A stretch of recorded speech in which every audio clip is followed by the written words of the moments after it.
Patay naman ang isang pulis na rider matapos masalpok ng ambulansya sa Isabela. Yan at iba pang aksidente sa kalsada sa frontline report ni Elaine Fulgencio.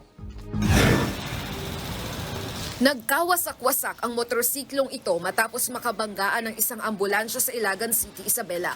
Patay ang rider na si Police Lieutenant Joaquin Acad na naka-assign sa PNP Isabela Provincial Office. Sa tindi ng pagkakabangga, nayupi ang harapan ng ambulansya na minamaneho ni Hilario Pasyon.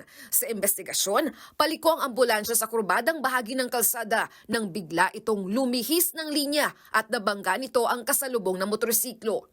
Hindi nasabi kung nakainom ba o nakatulog ang driver, pero maharap siya sa kasong reckless imprudence resulting in homicide.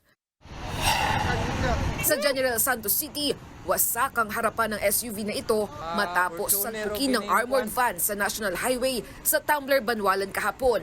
Pag-aari ng isang security agency ang armored van.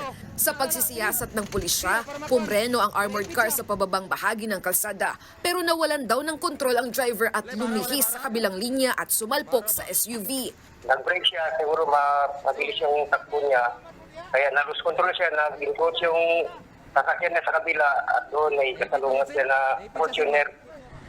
Sugatan ng driver ng SUV na si Muhammad Ali Gang Gandawali habang ligtas ang driver ng armored car na daan sa arigluhan ng aksidente. Sasagutin daw ng driver at kumpanya ang gastos sa pagpapa-ospital ng biktima, pati ang pagpapaayos sa SUV.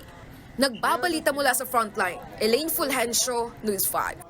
Mga kapatid, Ed Lingaw po, maging maalam at may pakialam sa mga napapanahong balita sa ating bansa.